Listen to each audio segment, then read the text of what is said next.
देव आत्मा आहे आणि त्याच्या उपासकांची उपासना आत्म्यानं खरेपणाने केली पाहिजे. यावेळेस आपण गीत गाऊया.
पान क्रमांक 6.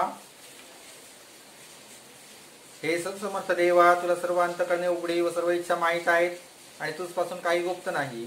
आम्ही पूर्णपणे तुझी प्रीती करावी व तुझ्या नावाचा महिमा यथायोग्य वर्णावा, म्हणून तू आपल्या पवित्र आत्म्याच्या प्रेरणेने आमच्या मनातील विचार शुद्ध कर.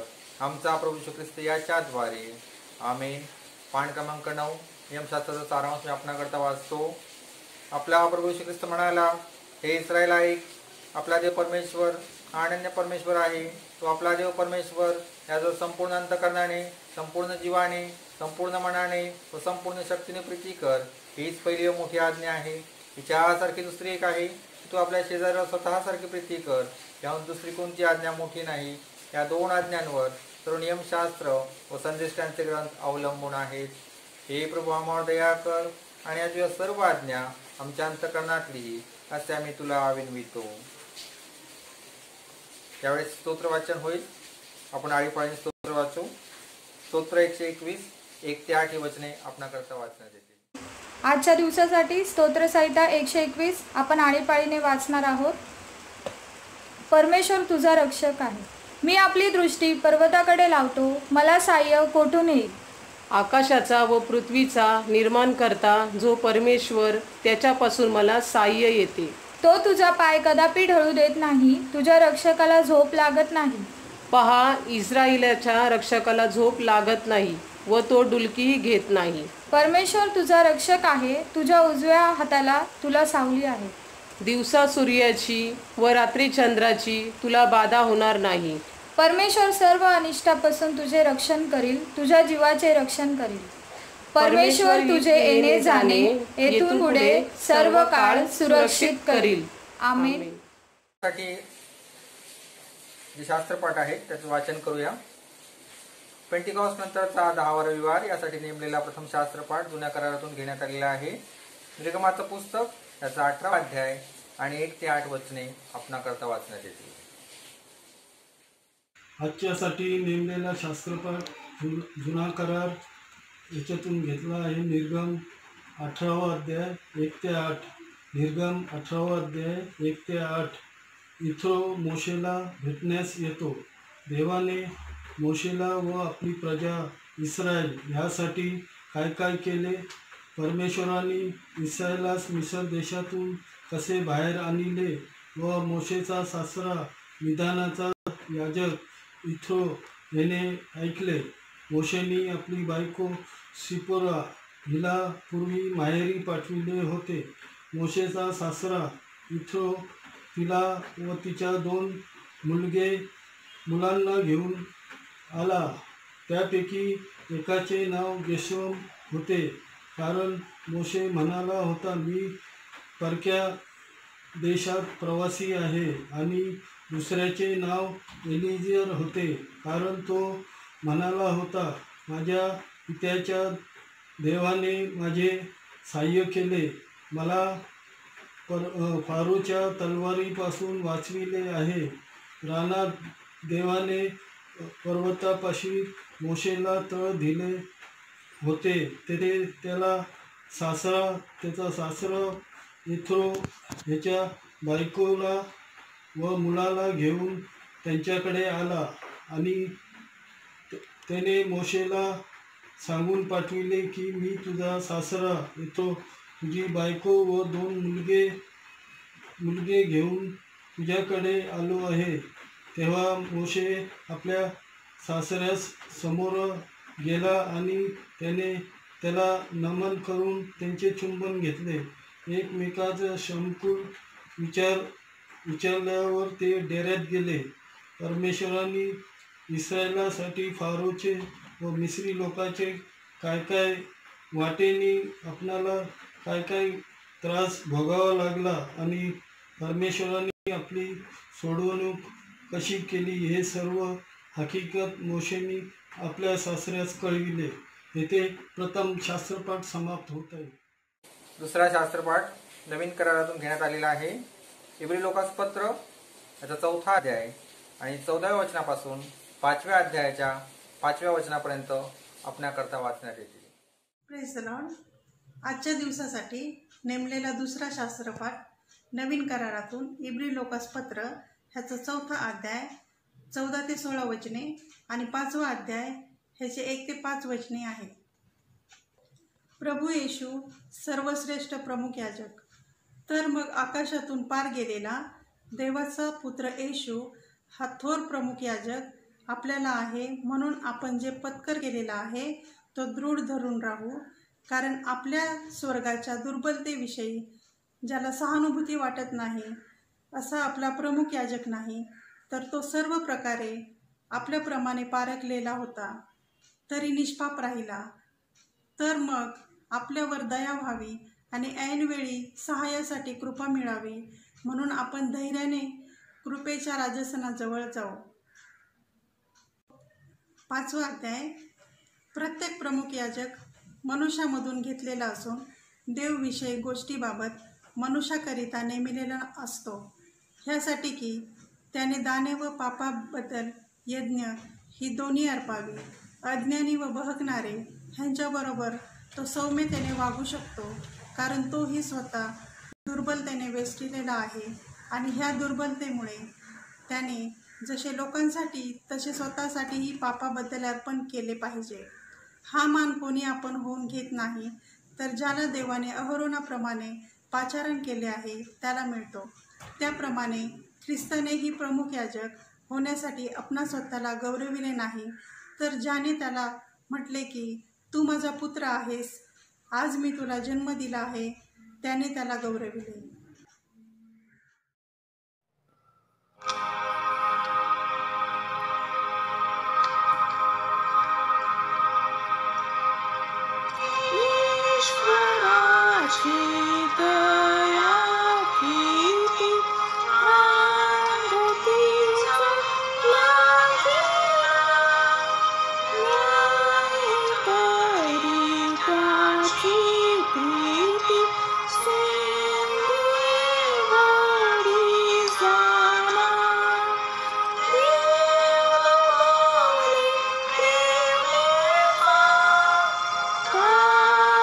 माझ्या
शुभवर्तमान संत मत्तायाने दिलेले शुभवर्तमान याच्या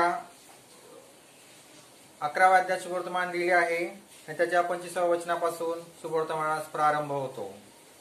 त्यावेळी येशू असे बोलला, हे पित्या, स्वर्गाच्या पृथ्वीच्या प्रभू, मी तुझे स्तवन करतो, कारण ज्ञानी विचारवंत यांच्यापासून ह्या गोष्टी गुप्त ठेवून त्या तू बालकांना प्रगट केल्या.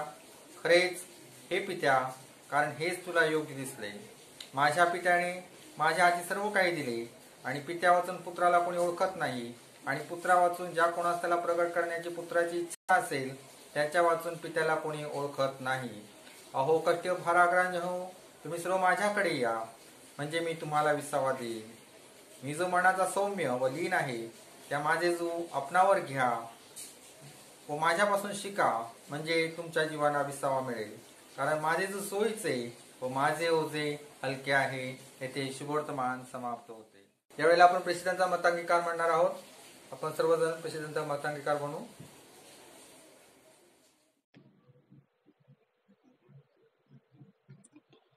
सर्व समर्थ एकच देव जो पिता, आकाश व पृथ्वी आणि सर्व दृश्य व अदृश्य वस्तू यांचा उत्पन्न करता, त्यावर मी विश्वास ठेवितो. आणि एकच प्रभू येशू ख्रिस्त, जो देवाचा एकुलता एक पुत्र, जो सर्व युगापूर्वी आपल्या पित्यापासून जनित झाला, देवापासून देव, प्रकाशापासून प्रकाश, खऱ्या देवापासून खरा देव, जो जनित आहे कृत नाही, जो पित्याच्या तत्वाचा आहे, ज्याच्याद्वारे अवघे झाले, जो आम्हा मनुष्यासाठी व आमच्या तारणासाठी स्वर्गातून उतरला आणि पवित्र आत्म्याच्या योगाने कुमारी मरियाईपासून देहधारी मनुष्य झाला आणि पंत पिलाताच्या अधिकाराखाली आम्हासाठी ज्याला कृषी दिले, ज्याने दुःख भोगिले व ज्याला पुरले, जो शास्त्रलेखाप्रमाणे तिसऱ्या दिवशी पुन्हा उठला आणि स्वर्गात चढला आणि पित्याच्या उजवीकडे बसलेला आहे आणि जो जिवंतांचा व मेल्यांचा न्याय करायला गौरवाने पुन्हा येणार आहे, ज्याच्या राज्याचा अंत होणार नाही, त्यावर मी विश्वास ठेवितो. आणि पवित्र आत्मा, जो प्रभू व जीवनदाता, पिता व पुत्र यांपासून जो निघतो आणि पिता व पुत्र यासही ज्याची आराधना व गौरव होते, जो भविष्यवाद्यांद्वारे बोलला, त्यावर मी विश्वास ठेवितो. आणि एक पवित्र कॅथोलिक व प्रेरित एकलेसियाशी मी विश्वास ठेवितो. पापांच्या क्षमेसाठी एक बाप्तिस्मा आहे हे मी पत्करितो. आणि मेल्यांचे पुनरुत्थान, परलोकींचे जीवन यांची मी प्रतीक्षा करीतो. आमेन.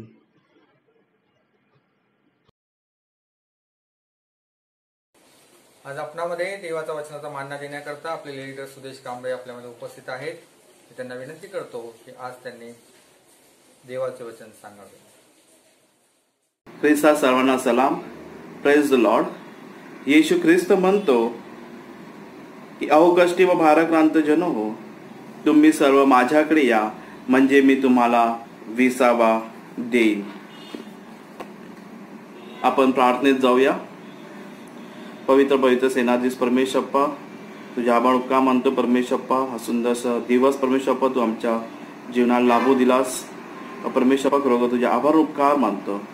परमेश्वप्पा, ज्याच भक्तगण परमेश्वप्पा या भक्तीत उपस्थित आहेत परमेश्वप्पा, त्या प्रत्येकाला परमेश्वप्पा ज्याच्या त्याच्या मागणीनुसार परमेश्वर प्रार्थनेचे उत्तर दे. ज्याच्या त्याच्या इच्छा आकांक्षा पूर्ण कर आणि प्रत्येकाला तू आशीर्वाद असं तू कर, अशी तुझ्याकडे विनंती करतो. परमेश्वप्पा, वचनाद्वारे बोलत असताना परमेश्वप्पा माझ्या ओठामुखाला तू स्पर्श कर आणि योग्य ते वदवण्यास मला सहाय्य आणि मदत कर. आणि परमेश्वप्पा, या भक्तीद्वारे परमेश्वप्पा केवळ तू आणि तू गौरवला उंचला जाऊ दे, अशी तुझ्याकडे विनंती करतो. आमचा धन्य तारणारा प्रभू येशू ख्रिस्त याच्याच गोड आणि प्रिय वागतो म्हणून तो आहे. आमेन. देवाची स्तुती असो. आताच आपण शास्त्रपाठ ऐकले, जुना करारातून, नवीन करारातून स्तोत्र 121 आणि शुभवर्तमान आपण ऐकलेलं आहे. यावेळेस मी स्तोत्र 121 वर जाऊ इच्छितो.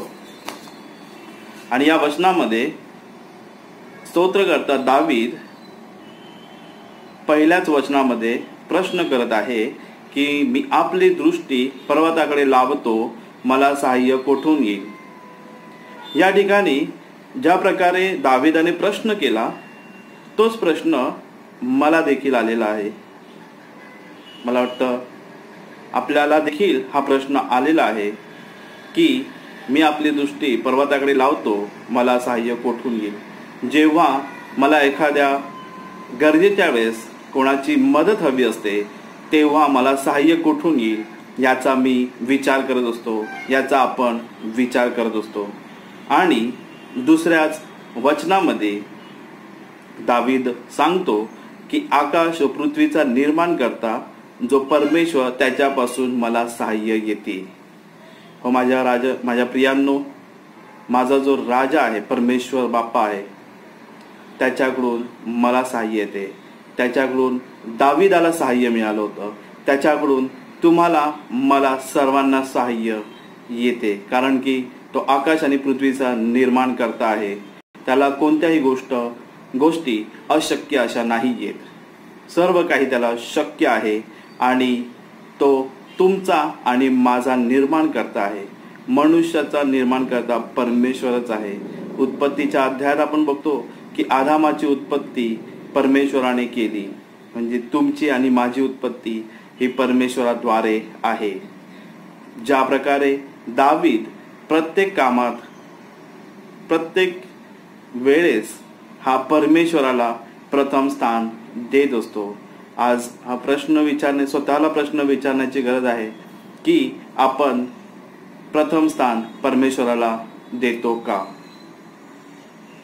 कोणत्याही कामाआधी आपण परमेश्वराला प्रथम स्थान देतो का? हा प्रश्न आपण स्वतःला विचारण्याची गरज आहे.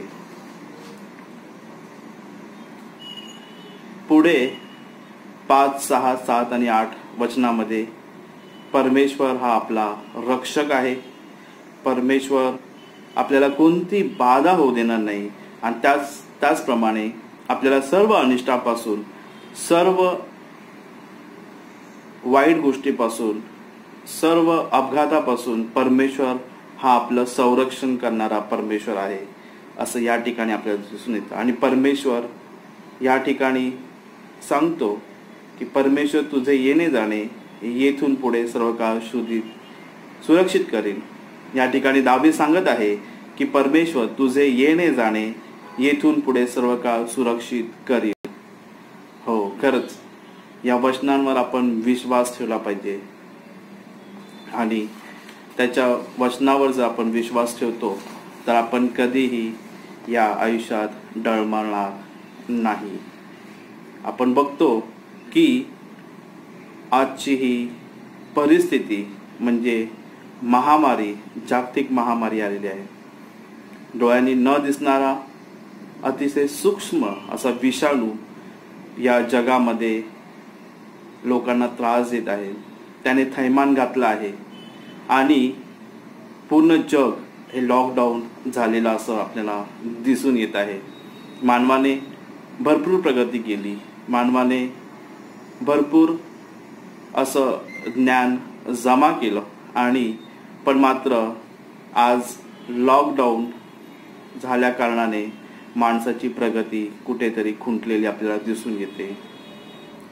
आणि जग चालवणारे, देश चालवणारे, त्याचप्रमाणे डॉक्टर आणि शास्त्रज्ञ यांनी देखील आजच्या या पॅन्डेमिक सिच्युएशनमध्ये, जागतिक महामारीच्या वेळेस सर्व काही त्यांचे जे काही प्रयत्न आहेत ते प्राणपणाला लावलेले आहेत. पण त्यांनी देखील परमेश्वराकडे आरोळी मानण्यास प्रत्येक नागरिकाला विनंती केलेली आहे की आपण परमेश्वराकडे प्रार्थना केली पाहिजे, जेणेकरून जो काही हा विषाणू आहे तो आटोक्यात येण्यासाठी, त्याचं संपुष्टात येण्यासाठी, त्याचं नाहीसा होण्यासाठी जे काही औषध उपचार आणि जी काही लस असेल ती लवकरात लवकर उपलब्ध व्हावी यासाठी आपल्याकडे विनवणी केली आहे. आणि आपण सर्वजण मागील दिवसांपासून प्रार्थनेत आहोत आणि त्याचं उत्तर परमेश्वर आपल्याला लवकरच आणि नक्कीच देणार आहे, यावर विश्वास ठेवला पाहिजे. आपण आज शुभवर्तमान ऐकलं, मत्तेकृत शुभवर्तमान याचा 11वा अध्याय आणि 25 ते 30 वचनं आपण ऐकलेत. 28व वचन हे आजचं ब्रीद वचन आहे. ते येशू ख्रिस्ताच्या मुखातून निघालेलं वचन आहे, ते अभिवचन आहे आणि आपल्याला ते दिलासा देणारा असं आहे. वचन असं आहे की अहो कष्टी व भाराक्रांत जन हो, तुम्ही सर्व माझ्याकडे या, म्हणजे मी तुम्हाला विसावा देईन.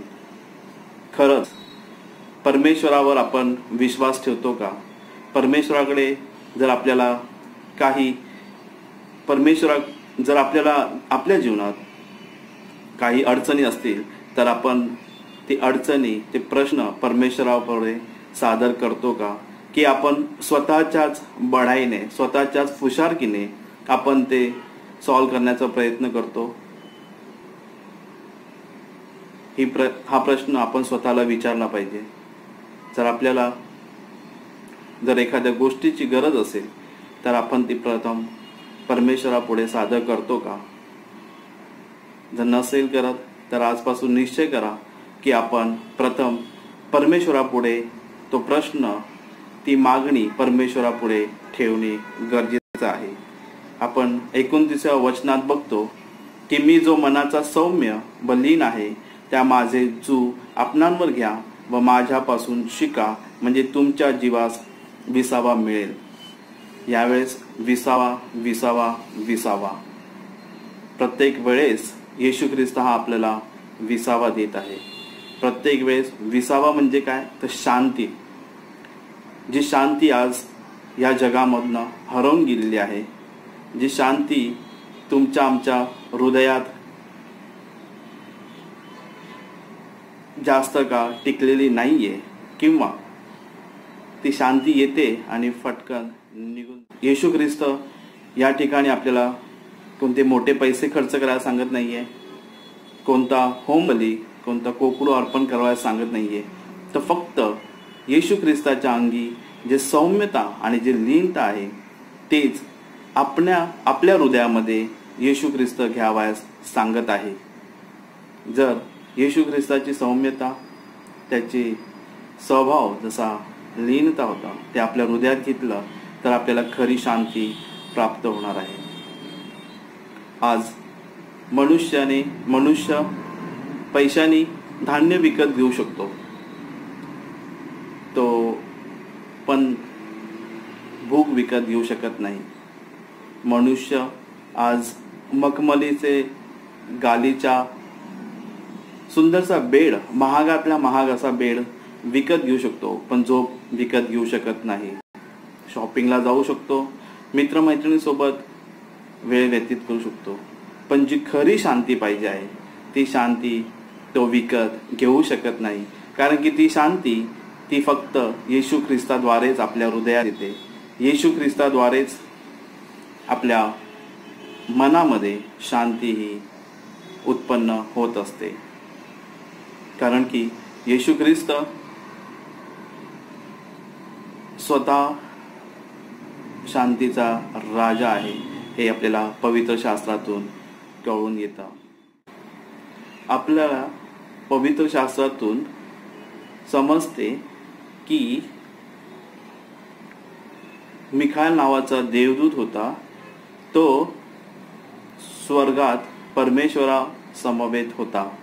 इतर देवदूतांसारखा देखील तोही होता आणि त्यालाही तेवढेच पॉवर्स, तेवढेच हक्क त्याच्याकडे होते जेवढे परमेश्वराकडे होते. पण कालांतराने त्याच्यामध्ये अहंकारपणा आला, लोभिष्टपणा आला आणि त्याला असं वाटलं की हे सर्व माझे आहे आणि मी यावर राज्य करेन.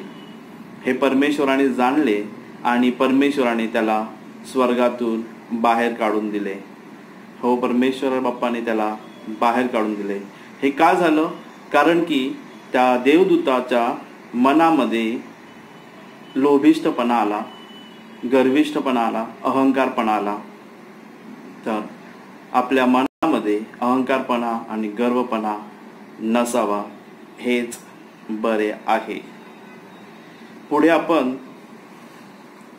बघतो 30व्या वचनात,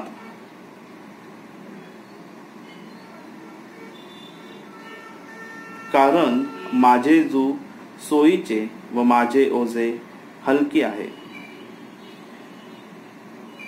परमेश्वराचे ओझे हलके आहे आणि सोयीचे आहे, अगदी सोपे आहे. परमेश्वर आपल्याला काहीच मोठं किंवा अशक्य गोष्टी करावयास सांगत नाहीये. तो फक्त सांगतो की पवित्र शास्त्र आपल्याला सांगते की ज्या 10 आज्ञा आहेत त्या तुम्ही पाळा. नवीन करारात आपण बघतो की येशू ख्रिस्ताने 2 आज्ञा दिल्या आहेत. जसं आपल्यावर तसे शेजाऱ्यांवर तुम्ही प्रीती करा. आणि या प्रीतीद्वारे येशू ख्रिस्त तुम्हावर संतुष्ट होतो. म्हणजे तुम्ही त्याचा स्वीकार करता आणि येशू ख्रिस्ताचा स्वीकार करता म्हणजे तुम्हाला सार्वकालिक जीवन प्राप्त असे होणार आहे. पवित्र शास्त्रामध्ये विश्वासावर एक उत्तम उदाहरण आपल्या सर्वांनाच माहीत आहे. आणि परमेश्वराचा आवडता सेवक, परमेश्वराचा मित्र म्हणजे अब्राहम. अब्राहमाची परीक्षा परमेश्वराने घेतली. आपण सर्व जाणताच. अब्राहमाचा एकुलता एक पुत्र परमेश्वराने बळी अर्पण्यास मागितला आणि तो देखील देण्यास अब्राहमाने मागे पुढे पाहिलं नाही. त्याने त्याला अर्पण्याची तयारी दर्शवली. या ठिकाणी आपण बघतो की खूप मोठा असा आशीर्वाद परमेश्वराने अब्राहमाला दिलेला आहे. पुढे आपण बघतो की अब्राहमाची संतती ही वाढत गेली आणि अब्राहमाची संतती ही ताऱ्यांपेक्षाही जास्त झालेली आपल्याला दिसून येते. या ठिकाणी जाता जाता मी तुम्हाला एक जगिक उदाहरण सांगू इच्छितो. ज्यावेळेस आपण बाहेरगावी जायचं ठरवतो तेव्हा आपल्या घरातील सर्व मौल्यवान वस्तू या घरातच असतात. फ्रीज, पलंग, कपाट. जर आपल्याकडे गोल्ड, सोनं नाणं असेल, पैसे असतील तर ते आपण कपाटात ठेवून जातो. आणि आपल्याला आवश्यक असेल तेवढेच पैसे, तेवढेच रुपये आपण घेऊन घराबाहेर जात असतो. आपण 15 दिवसासाठी बाहेरगावी जातो, 1 महिनाभरासाठी. आणि आपण मात्र जाताना एका गोष्टीवर विश्वास ठेवतो आणि आपल्याला ठाऊक असतं की ती गोष्ट आपण त्या विश्वासावरती आपण जातो. ते म्हणजे टाळा, कुलूप. आपलं घराचं लॉक असतं. एवढं मोठं घर, एवढं मोठा दार, पण टाळा मात्र एवलूसा असतो, छोटासा असतो. आणि त्या टाळ्याच्या भरोशावर आपण बाहेरगावी निघून जातो. सांगायचं तात्पर्य असं की जर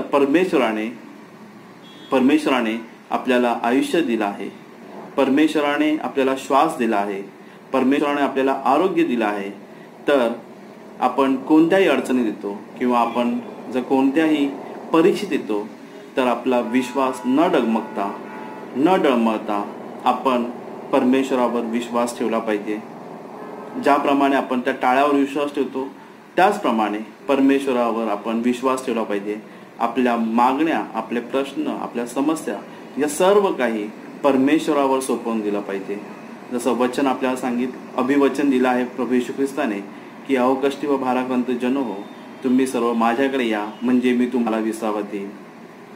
आजच वेळ आहे.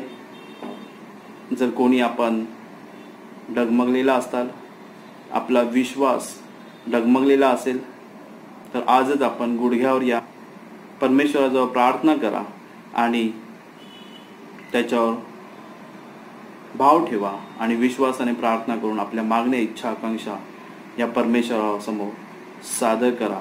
देव तुम्हाला सहाय्य करो. आमीन. आपण प्रार्थनेत जाऊया. पवित्र सेनाधीश परमेश्वर बाप्पा, तुझ्या उपकार मानतो. परमेश्वर बाप्पा, वचनाद्वारे परमेश्वर बाप्पा बोलत असताना तुम्हाला सहाय्य करता झालास म्हणून तुझ्या उपकार मानतो. परमेश्वर बाप्पा, ज्या प्रकारे येशू ख्रिस्ताने आम्हाला अभिवचन दिलं आहे की आमच्या सर्व चिंता काळजा या त्याचवर टाकल्या पाहिजे आणि त्याच्याद्वारे आम्हाला विसावा मिळणारच आहे. हो, आम्ही या वचनावर विश्वास ठेवतो आणि आजपासून आमच्या सर्व ज्या काही चिंता काळजी आहेत परमेश्वर बाप्पा या येशू ख्रिस्तावर आम्ही टाकत आहोत आणि त्याच्या वचनावर आम्ही विश्वास ठेवत आहोत. तू आमचा रक्षक आहे यावर आम्ही विश्वास ठेवत आहोत. येथून परमेश्वर बाप्पा मी प्रार्थना करतो तुझ्याकडे परमेश्वर बाप्पा की या जगामध्ये जी काही महामारी पसरली आहे, जो काही कोरोना विषाणू परमेश्वर बाप्पा फैलावत चालला आहे परमेश्वर बाप्पा, तू येशू ख्रिस्ताच्या नावात तू घालवून टाक अशी तुझ्याकडे विनंती करतो. माझ्या परमेश्वर बाप्पा आमचा ठाम विश्वास आहे आमच्या प्रश्नाचं आमच्या प्रार्थनेचं उत्तर तू लवकरच देशील आणि या जगातून कोरोना विषाणूचा नायनाट होऊन जाईल असा आमचा ठाम विश्वास आहे. आमचा धन्यता आणणारा प्रभू येशू ख्रिस्त याच्याच गोड आणि तेव्हा तू म्हणून तो ऐक. आमेन. देवाची स्तुती असो. आज प्रभुवारी परमेश्वराच्या वचनातून बोलण्यासाठी मला पाळक साहेब रेव्हरंड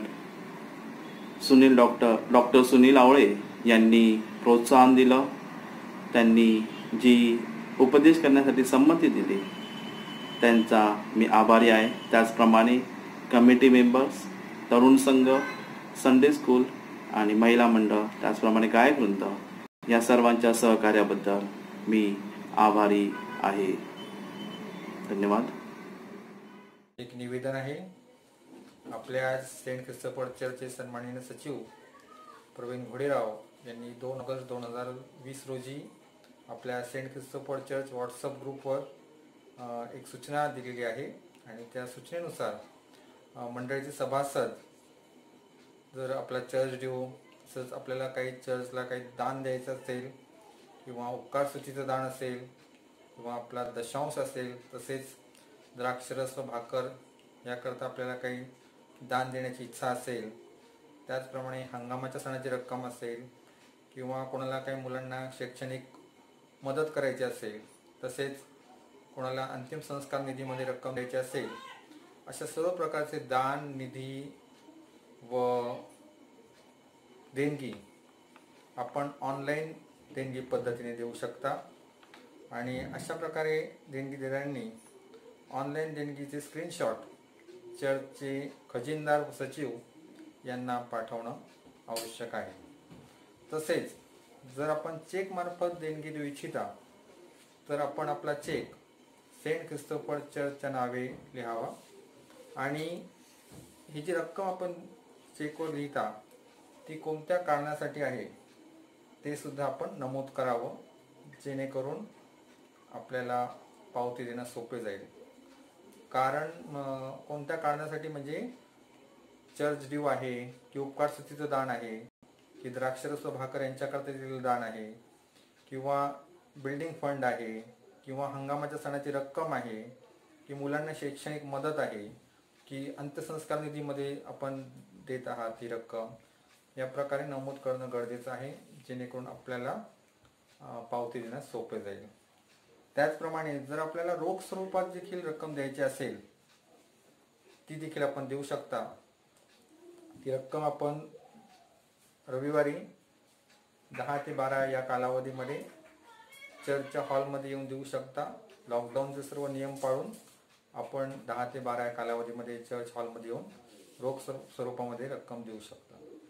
आपणास काही शंका असल्यास आपण आपले चर्चचे खजिनदार नितीन रमेश भोसले, तसेच आपले चर्चचे सचिव प्रवीण सुगंध घोडेराव यांच्याशी संपर्क साधू शकता आणि त्यांचा भ्रमणध्वनी क्रमांक आपल्याला हवा असेल तर आपण सेंट ख्रिस्तोफरच्या व्हॉट्सअप ग्रुपवर दिनांक 2 ऑगस्ट 2020 रोजी दिलेल्या सूचनेमध्ये या दोन्ही लोकांचे, नितीन भोसले आणि प्रवीण घोडेराव यांचे भ्रमणध्वनी क्रमांक तिथे नमूद केलेले आहेत. या ठिकाणी हे निवेदन आपण देवाचे आभार मानूया. मुंब्रा येथील राहणारे बनसोडे कुटुंबीय यांची शाळा आहे. मुलांना शिक्षण देण्याचं ते काम करतात आणि त्यांच्या शाळेचा निकाल SSCचा 10वीचा 100% लागला आहे आणि त्यांनी चर्चला उपकार स्तुती प्रित्यर्थ 10,000ची देणगी दिलेली आहे. परमेश्वराच्या भंडारात त्यांनी 10,000 रुपये दिलेले आहेत. आपण प्रार्थना करू. हे स्वर्गीय प्रभू, आम्ही तुझी स्तुती करतो, तुझे आभार मानतो, तुझे उपकार मानतो. यावर्षी अनेक 10वीच्या परीक्षेला बसलेल्या विद्यार्थ्यांना तू पास केलेलं आहेस, नवे भरघोस यश मिळवून दिलेलं आहेस. त्याप्रमाणे आमच्या चर्चचे सभासद बनसोडे ते मुंब्रा येथे राहतात, व तेथे शालेय विद्यार्थ्यांना ते शिक्षण देतात व शाळा चालत असताना यावर्षी त्यांच्या शाळेचा निकाल 100% लागलेला आहे. 10वीचे सर्व विद्यार्थी SSCला बसले उत्तीर्ण झालेले आहेत. की बापा त्याबद्दल आम्ही तुझे उपकार मानतो, कारण यश व बुद्धी केवळ तुझ्याकडून प्राप्त होते. आम्ही सर्व उत्तीर्ण झालेल्या विद्यार्थ्यांना अनेक अनेक शुभेच्छा देत आहोत. त्या विद्यार्थ्यांनी त्यांच्या भावी आयुष्यात ज्या शैक्षणिक योजना केल्या असतील त्या तू आशीर्वादित कर व पूर्ण कर. होय बापा, असेच आनंदाचे प्रसंग बनसोडे कुटुंबियांच्या जीवनामध्ये अनेक वेळा व्हावेत अशी आमच्या प्रार्थना करतो. व इथून पुढे बापा सर्व काही तुझ्या उपकार स्तुतीसाठी आम्ही करत आहोत. त्यांनी या उपकार स्तुती प्रित्यर्थ प्रभू दे बापा 10,000 रुपये तुझ्या भांडारात देणगी दिलेली आहे, ती देखील तू आशीर्वादित कर. ही लहानशी प्रार्थना मला तारा प्रभू येशू ख्रिस्त याच्या गोड आणि प्रिय नावात मागतो म्हणून तो ऐक. आमेन. देवाची स्तुती असो. ख्रिस्तात सर्वांना सलाम. Praise the Lord. Me Sudesh surveil Kamble. आपण सर्वजण मला जाणतातच. लहानपणापासून ते आजपर्यंत परमेश्वर बापाने त्याच्या सेवेत मला पाचारण केले. त्याचे आभार उपकार मानतो. विशेषतः सांगावायचे झाल्यास सेंट क्रिस्टोफर चर्च CNI कल्याण मराठी मंडळीमध्ये मागील 10 वर्षापासून मी ले लीडर सेवेत आहे आणि आज मला 10 वर्ष या सेवेत पूर्ण झालेले आहेत. देवाचे मी आभार मानतो. त्याचप्रमाणे मागील 10 वर्षाच्या सेवेत कमिटी मेंबर त्याचप्रमाणे पाळक वर्ग यांचेही मी आभार मानतो, ज्यांनी मागील 10 वर्षात मला सहाय्य मदत केले. त्या सर्वांचे मी आभारी आहे. मंडळीचेही आभारी आहे. रेव्हरंट PK मगर जे हयात नाही आहेत ते ख्रिस्तात विलीन झालेले आहेत. त्यांच्या अंतर्गतच मला ले लीडरची दीक्षा देण्यात आली. तदनंतर रेव्हरंट वायदंडे, तदनंतर रेव्हरंट डॉक्टर रमेश घोरपडे आणि सध्याचे कार्यरत असलेले पाळक रेव्हरंट डॉक्टर सुनील आवळे या सर्व पाळक वर्गांचे मी आभार मानतो. त्यांनी वेळोवेळी मला मार्गदर्शन केले, देवाच्या वचनामध्ये वाढण्यास प्रोत्साहन दिले आणि सेवेत योग्य ती मला मदत केली. त्याबद्दल ही मी त्यांचे आभारी आहे. त्याचप्रमाणे सध्याचे कार्यरत असलेले कमिटी मेंबर्स, त्याचप्रमाणे शाबात शाळा, त्याचप्रमाणे तरुण संघ, महिला मंडळ, गायक वृंद आणि विशेष म्हणजे आपण सर्व मंडळी यांनी सर्वांनी वेळोवेळी मला सहाय्य मदत केलास, त्याबद्दल मी तुमचा आभारी आहे. त्याचप्रमाणे तुम्हा सर्वांना विनंती आहे की पुढील जीवनामध्ये अशाच प्रकारे माझ्याकडून व माझ्या कुटुंबियाकडून परमेश्वराची सेवा केली जावी, यासाठी आपल्या वैयक्तिक प्रार्थनेत माझ्यासाठी आणि माझ्या कुटुंबियांसाठी आपण प्रार्थनेत राहावे. धन्यवाद.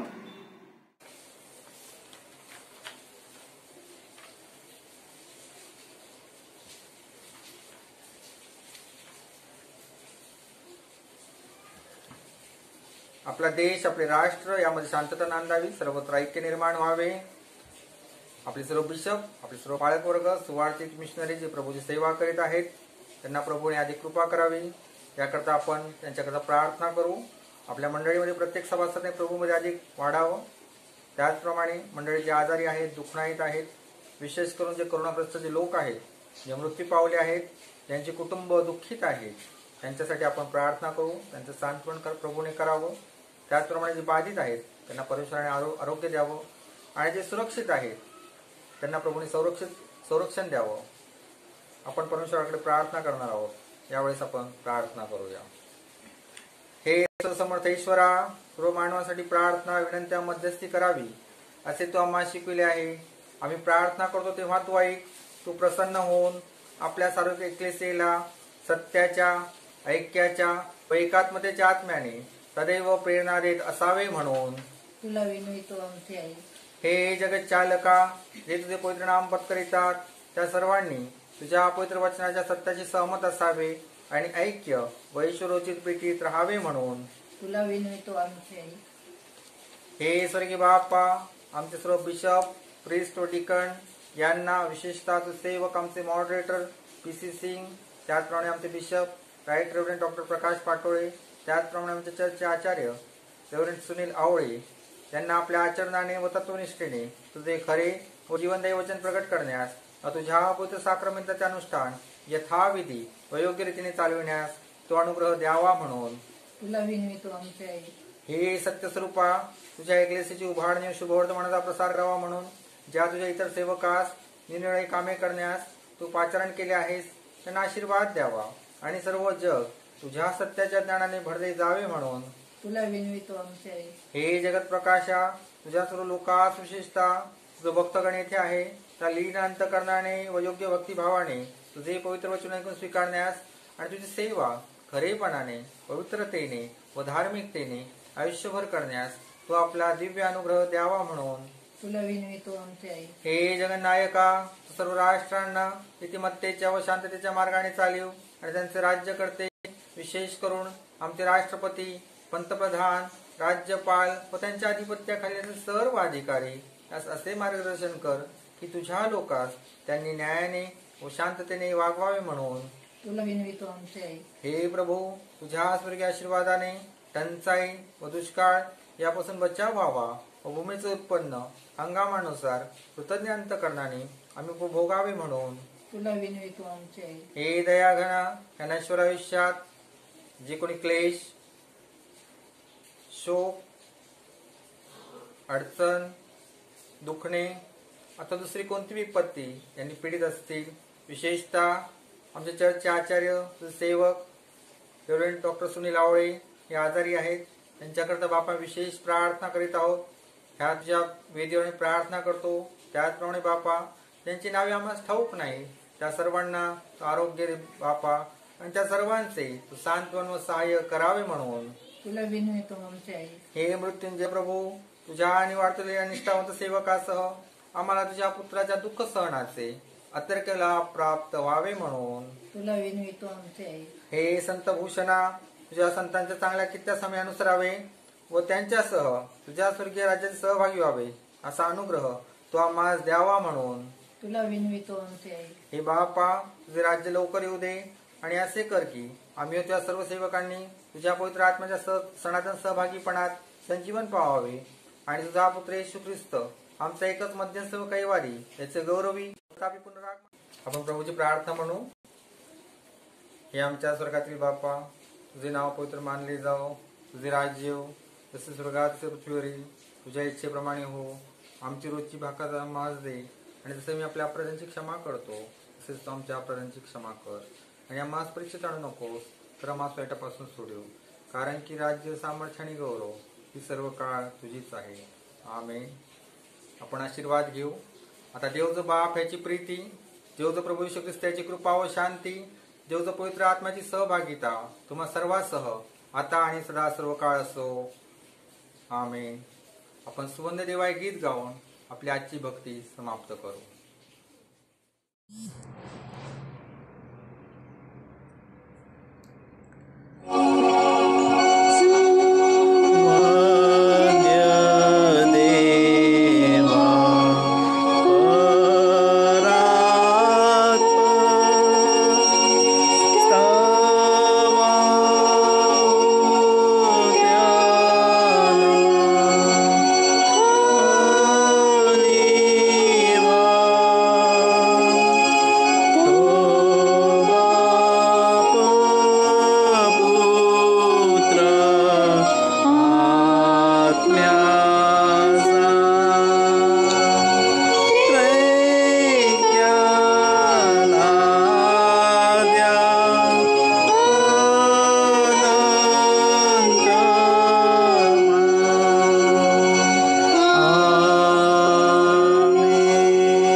वक्त में वो काम आया मुझे, मरते मरते यीशु ने बचाया मुझे, मरते मरते यीशु ने बचाया मुझे, मरते मरते हो मरते मरते मरते मरते यीशु ने बचाया मुझे।